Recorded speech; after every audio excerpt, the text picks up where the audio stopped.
시편 120편 1절부터 7절까지 저부터 읽겠습니다. 내가 환난 중에 여호와께 부르짖었더니 내게 응답하셨도다.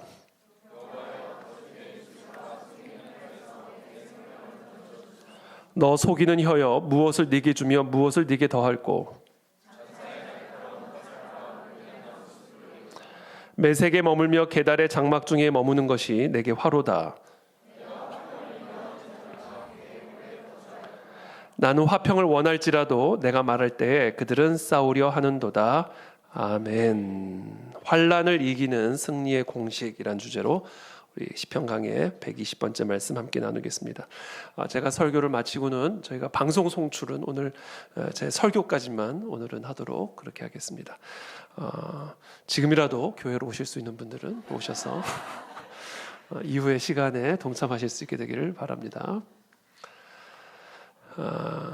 고대 이집트의 천문학자 프톨레미, 주후 100년부터 170년까지 살았던 이 프톨레미는 자신의 이 천문학적인 지식을 모아서 천문학 집대성이라는 책을 썼습니다. 이분의 책은 최고의 천문학 이론서로 활용이 되어져 왔습니다. 특별히 이 책에서 이 프톨레미는 지구가 우주의 고정된 중심이고 또 별이나 그 외의 모든 행성들은 지구 주위를 돌고 있다라고 하는 천동설을 주장했습니다. 이 지구가 고정되어 있다라고 하는 이 천동설은 16세기까지 정설로 받아들여졌고요. 또 중세 유럽의 종교 지도자들도 지구는 당연히 우주의 중심이며 성경도 그것을 뒷받침한다 이렇게 굳게 믿고 있었습니다. 여호수아서 10장 13절이 그 예입니다. 태양이 머물고 달이 멈추기를. 태양이 머문 거예요. 그렇죠? 지구가 멈춘 게 아니라 태양이 멈춘 겁니다. 달이 멈추기를. 백성이 그 대적에게 원수를 갚기까지 하였느니라. 야살의 책에 태양이 중천에 머물러서 거의 종일토록 속히 내려가지 아니하였다고 기록되지 아니하였느냐. 아주 대표적인 예입니다. 중세 교회 지도자들이 이 성경이 천동설을 지지한다고 주장했던 대표적인 이유는 이 지구가 쓴 게 아니라 태양이 섰다. 태양이 지구를 중심으로 하나님이 창조한 인간, 하나님의 형상대로 지음받은 이 인간이 살고 있는 이 지구가 우주의 중심이기 때문에 이 지구가 도는 게 아니라 지구를 중심으로 태양이 돈다. 성경적인 근거를 가지고 있었던 믿음이에요. 만일 당시에 지구가 태양을 도는 태양계의 한 행성이라고 누군가가 주장했다면 그것은 당시 사회를 지배하던 기본적인 상식에 반하는 것일 뿐만 아니라 성경을 반하는 교회의 권위를 거스르는 엄청난 반역 행위였죠. 그래서 예컨대 지동설을 주장했던 갈릴레오는 종교 재판의 회부가 되었던 겁니다. 이 갈릴레오보다 선배죠. 훨씬 선배인 코페르니쿠스, 니콜라스 코페르니쿠스가 바로 그와 같은 혁명적인 주장을 펼친 천문학자였습니다. 이 코페르니쿠스는 폴란드 출신의 의사요, 또 성직자요, 천문학자였습니다.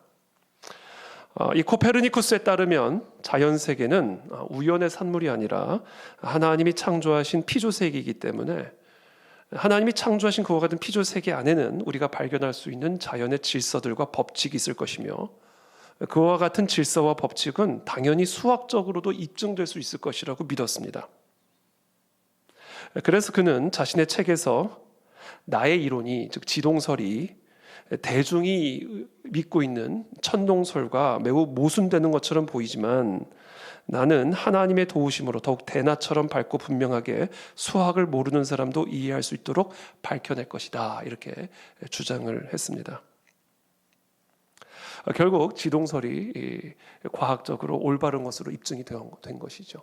코페르니쿠스가 이와 같은 확신을 가질 수 있었던 이유는 여러분 지구가 지금 그 자연의 질서가 이렇게 정확하게 돌아갈 때는요, 그 안에 질서가 있기 때문에 가능한 겁니다. 모든 속도, 기울기 이런 것들이 정확하게 유지되지 않는다면, 정확한 질서에 의해서 움직여지지 않는다면 이렇게 질서정연하게 우주세계가 존재할 수 없고 그렇게 질서정연한 우주세계가 존재하지 않는다면 그 안에서는 생명이 존재할 수가 없습니다. 그러니까 우리가 살아가는 이 생명, 이 세계 속에서 우리가 생명을 유지하면서 살아갈 수 있는 이유는 우리가 살아가는 이 자연 세계가 정확한 질서와 법칙에 의해서 움직이고 있기 때문이며 인체도 마찬가지예요.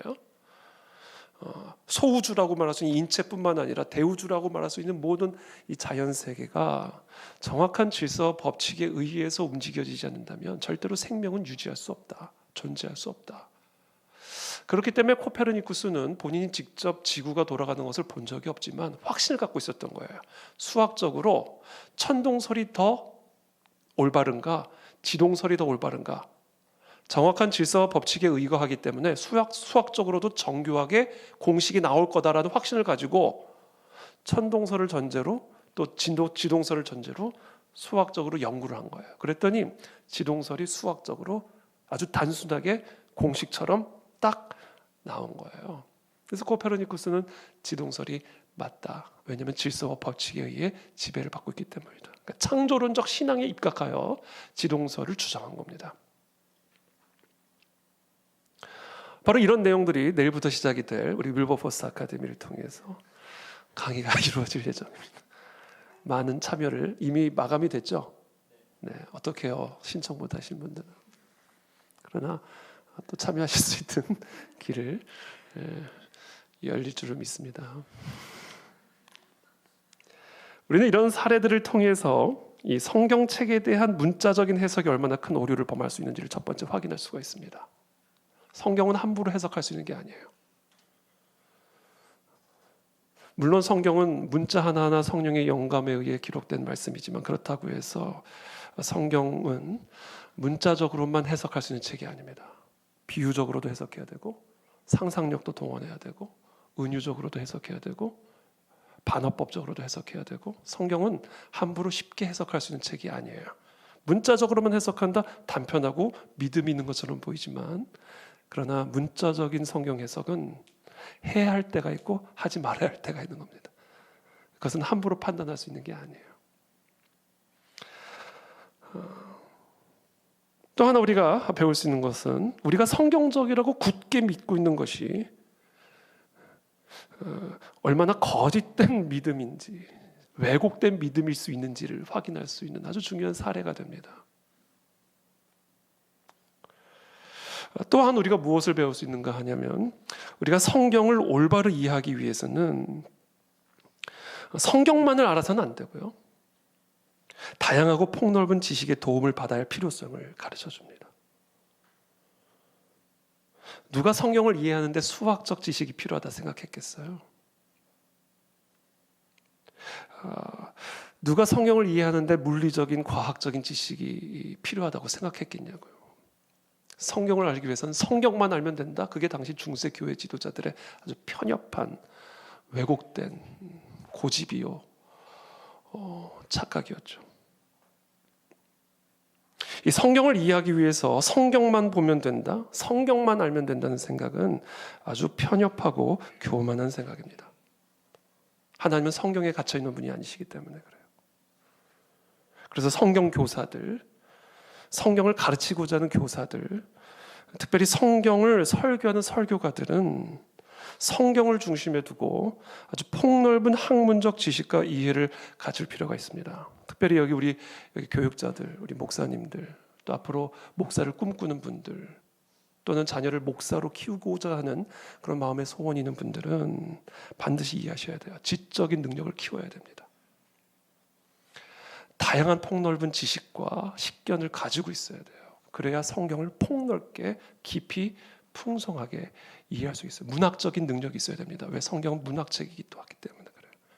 문학적인 감수성과 어떤 감성의 풍요가 있어야 돼요. 풍요로운 감성이 있어야 돼요. 이해력이 있어야 됩니다. 다양한 언어도 가능하면 할 수 있으면 좋아요. 그래서 우리가 성경을 알기 위해서 신학만 공부하면 된다? 아니에요. 인문학도 공부하면 좋고요. 법학도 공부하면 좋고요. 음악도 공부하면 좋고요. 그래서 혹시라도 우리 가운데 목사를 꿈꾸는 목사 꿈나무가 있다면 일단 전공을 신학 외에 다른 학문을 공부하는 게 좋습니다. 역사라든지 인문학이라든지 법학 좋습니다. 그렇게 우리가 다양한 폭넓은 독서를 해야 돼요. 그래야 성경을 바라볼 수 있는 깊이와 안목들이 넓어질 수가 있습니다. 그게 당시 이 중세 교회 지도자들이 갖고 있었던 아주 매우 편협한 오류고 왜곡인 것이죠. 우리가 살아가고 있는 이 세계는 아주 정교한 질서와 법칙에 의해 지탱이 되고 운행되고 있으며, 또 그와 같은 질서와 법칙은 수학적인 공식 또는 물리적인 공식으로 증명될 수 있습니다. 그리고 그와 같은 질서와 법칙을 우리의 삶에 적용할 때 아주 놀라운 문명의 발전을 이룩할 수가 있게 되었던 것이죠. 우리가 살아가고 있는 이 세상을 지배하고 있는 이 자연적인 질서와 법칙은 인간의 연구를 통해서 발견하게 됩니다. 그건 기도한다고 발견되는 건 아니에요. 물론 기도를 통해 영감을 주시기도 하지만 기본적으로 이 자연의 질서와 법칙은 연구를 통해서 발견이 되고요. 그리고 그와 같은 연구를 통해서 발견된 이 자연의 질서와 법칙을 우리는 지식이라고 부릅니다. 그러니까 지식은 연구를 통해서 알게 되는 거예요. 근데 그것만 있는 게 아니에요. 이 땅을 지배하는 질서와 법칙은 자연의 세계를 지배하는 질서와 법칙만 있는 것이 아니라 우리의 삶을 지배하고 있는 질서와 법칙도 있습니다. 그리고 그와 같은 삶의 질서와 법칙들은 일반적으로 여러 속담이나 우화 등을 통해서 전수해 내려옵니다. 예를 들어서 발 없는 말이 천리를 간다, 소 잃고 외양간 고친다, 티끌모아 태산이다, 천리길도 한 걸음부터다. 자, 이런 속담 또는 우화 안에 우리의 선조들이 삶의 여러 경험들을 통해서 축적되어 온 삶을 지배하는 질서와 법칙들이 있어요. 우리는 그와 같은 삶을 다스리는 질서와 법칙을 일컬어 지혜라고 부르고요. 그와 같은 지혜는 인간의 경험을 통해서 발견되어집니다. 이 자연 세계를 지배하는 질서와 법칙은 지식이고 그 지식은 연구를 통해서 발견이 되고요. 우리 삶을 지배하는 질서와 법칙을 지혜라고 부르고 그와 같은 지혜는 경험을 통해서 축적되어 내려오죠 오는 것이죠. 이처럼 우리가 살아가고 있는 이 물리적인 세계와 또 그 세계 속에서 살아가는 우리의 삶을 지배하고 있는 이 질서와 법칙을 이해하고 그와 같은 지식과 지혜를 우리의 삶에 적용할 때 우리는 이 땅에서 매우 형통한 삶을 살아갈 수가 있게 되는 것입니다. 행복하고 복 있는 그런 삶을 살아가게 되는 것이죠. 지식과 지혜가 우리 가운데 충만하게 채워지게 되기를 축복합니다. 그게 교육이에요. 그게 교육. 그게 교육의 목표고 목적입니다.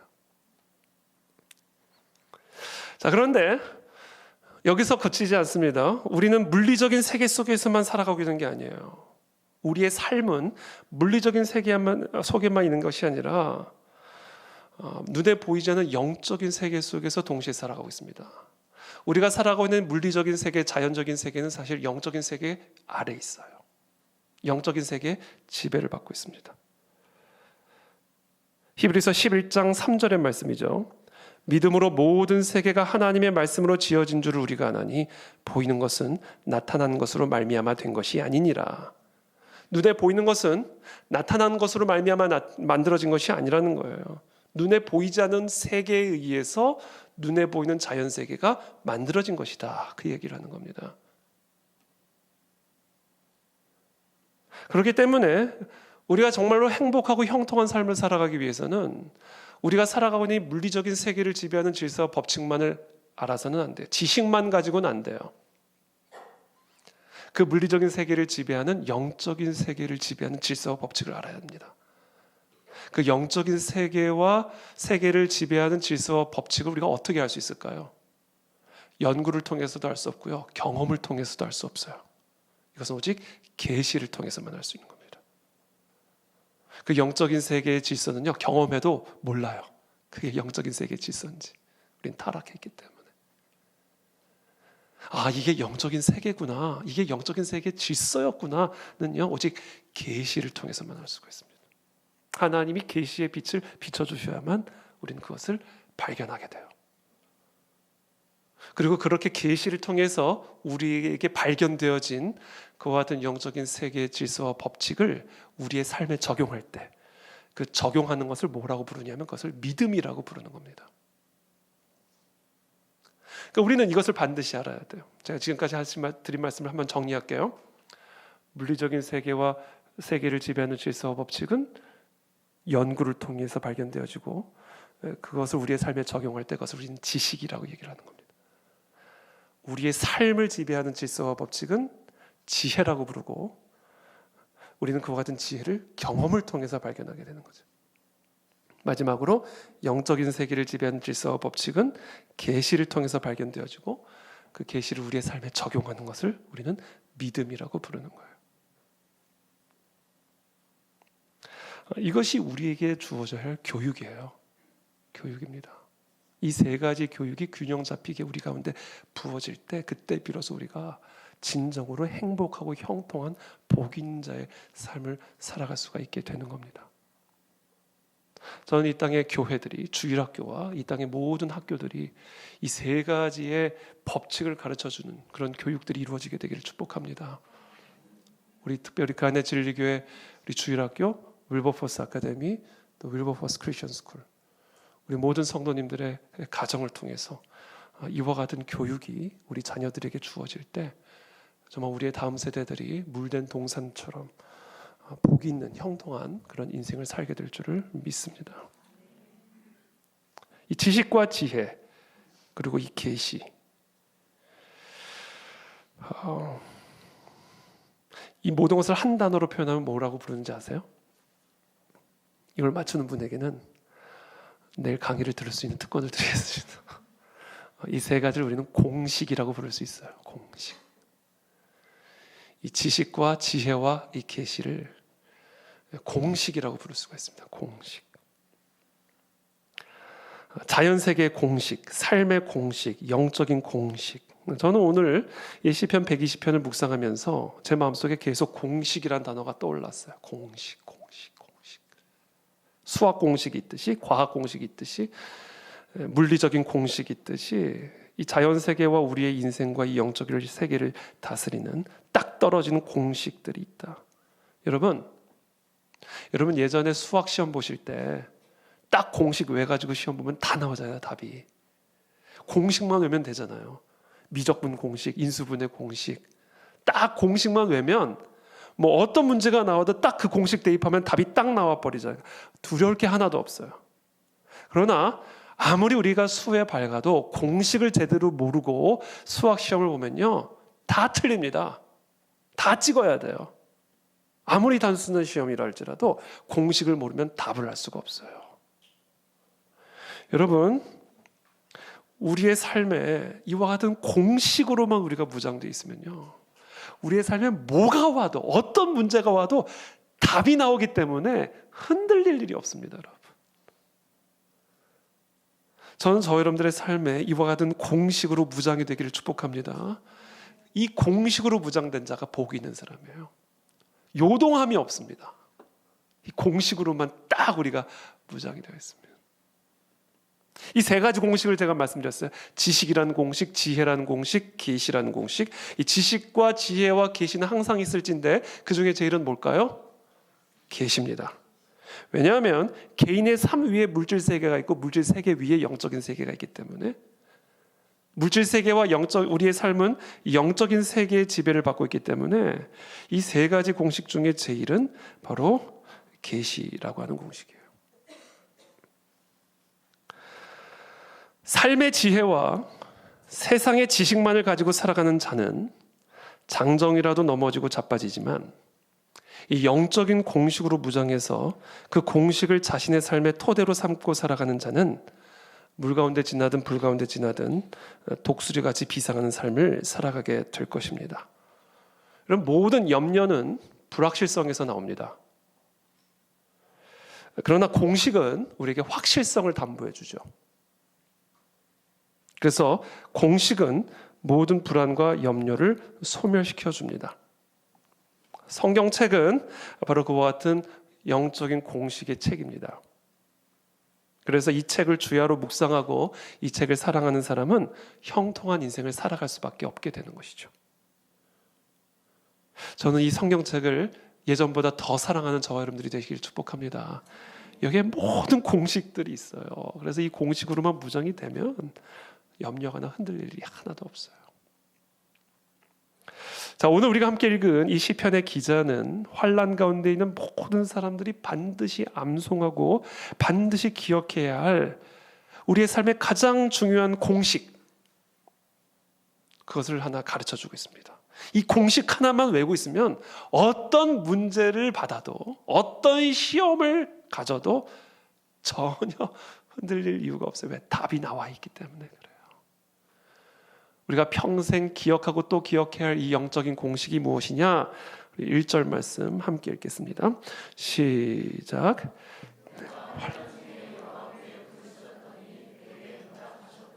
이거예요, 여러분. 이게 우리가 암송하고 무장해야 할 공식입니다. 이 공식만 가지고 살면요, 뭐 어떤 문제가 와도 답이 나와요. 내가 환난 중에, 자, 환난이라고 하는 문제를 만났어요. 그럼 뭐만 하면 돼요? 여호와께 부르짖기만 하면 돼요. 그럼 뭐가 나와요? 응답이 나와요. 아니, 이 공식이에요. 이 공식이 우리 이 세계와 우주 세계를 지배하는 질서고 법칙이고 공식입니다. 이 공식으로만 무장이 돼 있으면 어떤 환난이 와도 흔들림이 없습니다. 흔들릴 필요가 없습니다. 이 공식을 모르는 자는 흔들리죠. 그러나 이 공식을 알고 있는 자는 흔들릴 이유가 없습니다. 여러분, 이 공식을 믿으십니까? 이 공식을 여러분 평생 마음에 새기고 뼈에 새기게 되기를 축복합니다.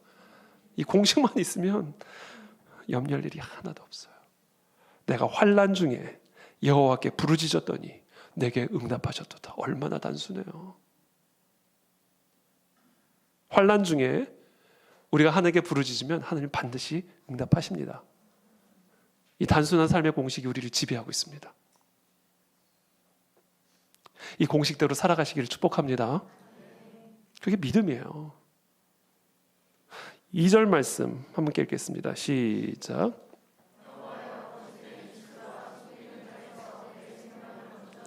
지금 이 시편의 기자는 어떤 환난 가운데 있는가? 거짓된 입술과 속이는 혀라고 하는 환난 속에 있어요. 자, 이 2절 말씀에서 시편 기자는 우리에게 또 다른 공식을 하나 가르쳐 줍니다. 거짓된 입술과 속이는 혀는요, 사람의 생명을 죽인다라고 하는 공식이에요. 내 생명을 건져주소서 이렇게 얘기하잖아요. 여러분, 속이는 혀, 거짓된 입술, 여러분 절대로 가볍게 생각할 일이 아니에요. 사람을 죽이는 일이에요. 살인이라고요, 살인. 이거는 절대로 가볍게 생각할 일이 아니에요. 영적인 공식이에요. 절대로 여러분 다른 사람을 해하기 위해 속이지 마십시오. 거짓된 혀로 사람을 해하지 마십시오. 그건 살인입니다. 그와 더불어 이 시편의 기자는 또 다른 영적 공식을 우리에게 가르쳐 줍니다. 3절, 4절 함께 읽겠습니다. 시작. 너 속이는 장사의 날카로운 화살과 로뎀나무 숯불이로다. 세 번째 또 다른 공식을 가르쳐 주죠. 거짓된 입술과 속이는 혀는 사람을 죽이는, 사람의 생명을 살인하는 행위이기 때문에 그 사람은 살인죄에 해당하는 하나님의 심판을 받게 됩니다. 이게 우리가 반드시 기억해야 할 공식이에요. 살인에 해당하는 하나님의 심판을 받아요. 너 속이는 혀여, 무엇을 네게 주면 무엇을 네게 더할 거. 이게 무슨 얘기냐면 하나님이 너에게 어떤 벌을 내리실 것 같으냐, 그 얘기예요. 장사의 날카로운 화살과 로뎀나무 숯불이리로다. 용사, 아주 맹렬한 용사의 날카로운 화살과 쌀이나무의 숯불로, 쌀이나무 숯불이라는 건요, 이거 뭐 엄청나게 활활 타오르는 숯불이에요. 아주 맹렬한 군사의 날카로운 화살과 사라지지 않은, 사그라들지 않은 쌀이나무 숯불로 그 살인한 자를 심판하실 것이다, 이렇게 말씀하십니다. 이게 공식이에요. 이건 공식이에요. 1 더하기 1은 2인 것처럼 거짓된 입술과 사람의 혀로 사람을 죽이면 이 날카로운 화살과 소멸되지 않는 불로 심판을 받아요. 이게 무슨 얘기? 한마디로 하나님이 칼로 찔러서 불태워버린다는 거예요, 그 사람을. 무서운 말씀이죠.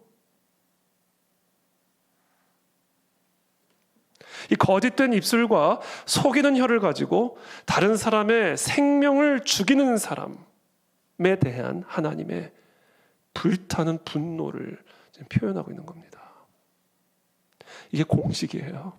공식. 그래서 5절부터 7절 또 이렇게 말합니다. 시작.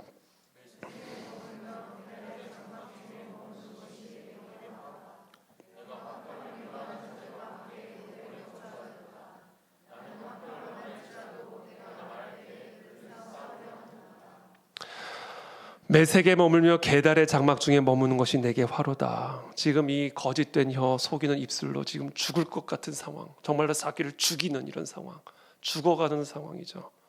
사람이 진짜 죽죠. 악성 댓글로 사람이 자살도 하잖아요. 혈압이 올라와서 심장마비로도 죽어요. 화병, 이게 만만하게 볼 병이 아닙니다. 화병 때문에 암 걸려 죽습니다. 이게 사람을 죽이는 일이에요.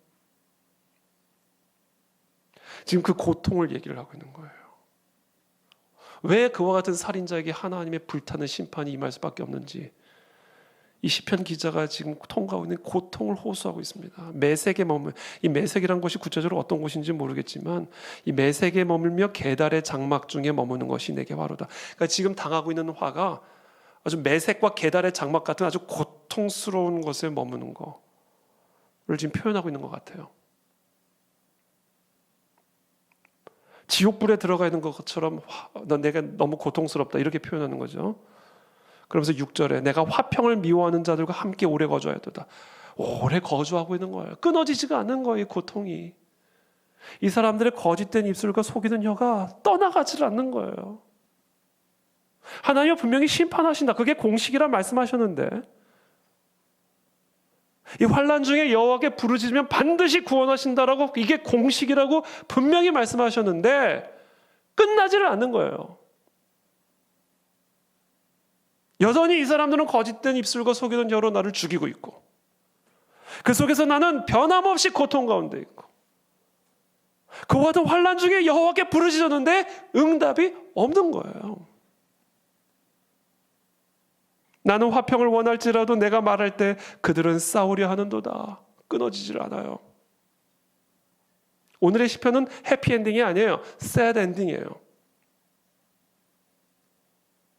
아주 놀라운 영적인 공식, 희망찬 영적인 공식으로 시작하지만 오늘 시편의 결론은 그 공식이 공식대로 이루어지지 않은 채 끝납니다. 여러분, 우리가 언제 깊은 절망에 빠지게 되는가? 공식대로 했는데 공식대로 답이 안 나올 때 그때 우리는 깊은 절망과 회의에 빠집니다.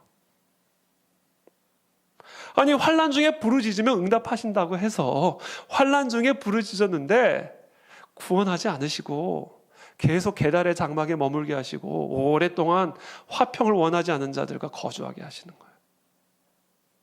공식대로 했는데 공식대로 되지 않을 때 그때 우리는 정말로 깊은 절망, 영적인 침체에 빠지게 되는 것이죠.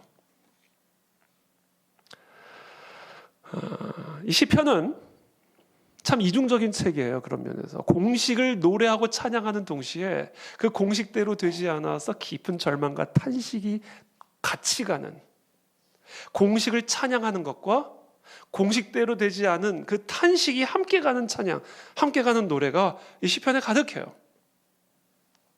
평행선처럼 달립니다. 평행선처럼.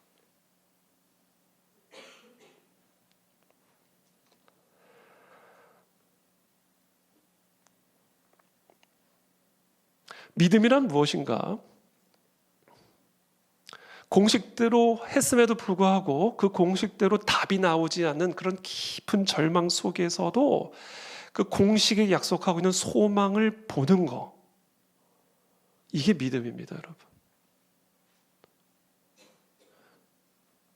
깊은 절망 속에서 흔들림이 없는 소망을 붙들고 살아가는 게 이게 믿음의 본질이에요. 우리가 북한 동포를 위해서 기도할 때마다 제 마음에 항상 이 이중적인 평행선이 달려요. 이 북한의 현실을 바라볼 때마다 도무지 메워지지 않는 이 평행선, 북한의 현실을 바라보면 이거는 계달의 장막, 절대로 소망이 보이지 않는, 일말의 빛도 보이지 않는 완벽한 절망과 흑암, 시간이 지나면 지날수록 그 절망과 그 견고함은 더해져가는 그런 상황. 그러나 동시에 하나님의 약속과 하나님의 말씀은 이와 같은 절망의 순간들이 반드시 끝이 나고 이 절망의 흑암의 땅에 반드시 하나님의 나라와 뜻이 이루어지게 될 것이라고 하는 이 약속. 이와 같은 깊은 환난 속에 부르짖으면 반드시 구원이 임하신다라고 하는 이 약속이 평행선처럼 달려갑니다.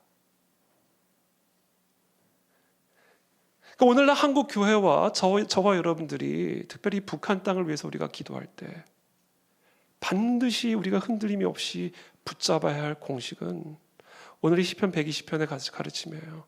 이런 깊은 환난 속에서 어떤 소망도 보이지 않고 완전한 절망으로만 가득한 이 북한 땅을 위해서 이 공식대로 기도할 때요, 아무리 우리의 기도가 아무런 응답이 되는 것처럼 보이지 않는다 할지라도 이 깊은 절망 속에서 하나님의 이 공식을 끝까지 붙들고 견고하게 함께 달려가는 거예요. 이 깊은 절망을 보면서 함께 찬양하면서 가는 겁니다. 이 깊은 흑암을 바라보면서 하나님의 공식대로 이루어질 그 소망을 바라보며 가는 거예요. 이게 끝까지 가야 돼요. 끝까지 가면요, 만나지 않아요. 끝까지 가면 이게 사라져 버립니다. 절대로 이건 만나지 않아요. 절망과 소망은 만날 수 없어요. 이거는 계속 우리는 소망의 눈으로 절망을 바라보며 갈 거예요. 어떤 변함도 없을 것 같은 이런 완전한 흑암을 우리는 끝까지 바라보며 갈 겁니다. 공식 붙들고. 그러다 보면 만나는 게 아니라 한순간에 확 사라져버리게 될 거다라는 거예요.